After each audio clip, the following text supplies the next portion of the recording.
নমস্কার বন্ধুরা, আমি তুহিন রিভিউলজি চ্যানেলে আপনাদের প্রত্যেককে স্বাগত জানাই। এখন কথা বলবো জিৎ স্কয়ারকে নিয়ে, মানে বাংলার দুই জিতকে নিয়ে। এক হচ্ছে সঙ্গীত পরিচালক জিৎ গাঙ্গুলি, অন্যদিকে সুপারস্টার জিৎকে নিয়ে। তাদের একটা দুইজনের কাজ আসতে চলেছে, সেটা নিয়ে আজকে ছোট্ট একটা আপডেট পেয়েছি, সেটা ভাবলাম যে আপনাদের সাথে শেয়ার করা যাক। দেখুন, প্রথমে যদি জিৎ গাঙ্গুলিকে নিয়ে কথা বলি, জিৎ গাঙ্গুলি আমাদের মানে আমাদের ছোটবেলায় একটা ইমোশন ছিল। তার প্রত্যেকটা গান কিন্তু এখনো পর্যন্ত আমাদের কাছে চার্টবাস্টার। এখনো এই গানগুলো শুনলে কোথাও না কোথাও সেই নস্টালজিক কিন্তু ফিলিং কিন্তু পাই। সেই রিমঝিমে এই ধারার থেকে শুরু করে খুঁজেছি তোকে রাত বেরাতে অবধি।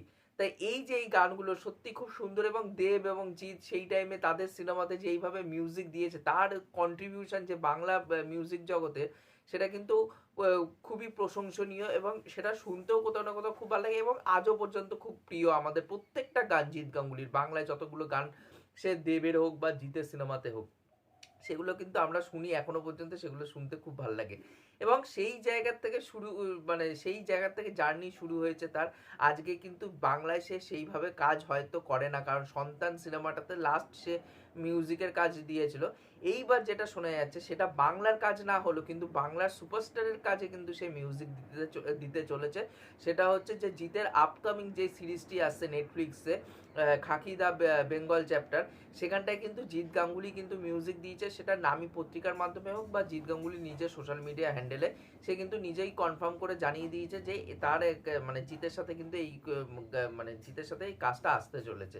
সেই জায়গা থেকে কিন্তু খুবই এক্সাইটমেন্টের একটা ব্যাপার। এবং এই যে ওই সরি, যেটা বাংলাকে নিয়ে ওই গানটা, এক और भी रंग देखिए बंगाल का, ওই যেই গানটা আছে, ওই গানটার যেটা মিউজিক করেছে, সেটা কিন্তু ওই ফার্স্ট পার্টেরই একটা এসেন্স রেখে কিন্তু খুব সুন্দর করে জিৎ গাঙ্গুলি প্রেজেন্ট করতে পেরেছে সেই গানটাকে। এবং তার সাথে সাথে এই ছবির মধ্যে ভালো ভালো কিছু গান থাকবে, সেগুলোও আমরা শুনতে পাবো।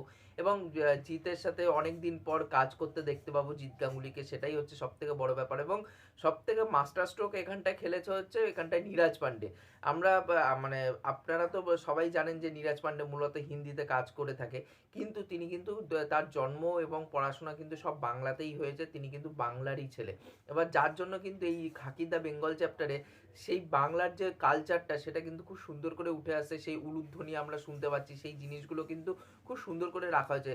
এবং সে কিন্তু একটা মাস্টার স্ট্রোক এখানেই খেলে দিয়েছে, কারণ জিৎ গাঙ্গুলি কিন্তু বাঙালিদের কাছে খুবই পপুলার, এবং তার গান প্রত্যেকেই শুনতে খুব ভালোবাসে। যার জন্য জিৎ গাঙ্গুলিকে কিন্তু এখানটায় রাখা হয়েছে, মিউজিকের দায়িত্ব দিয়েছে সে।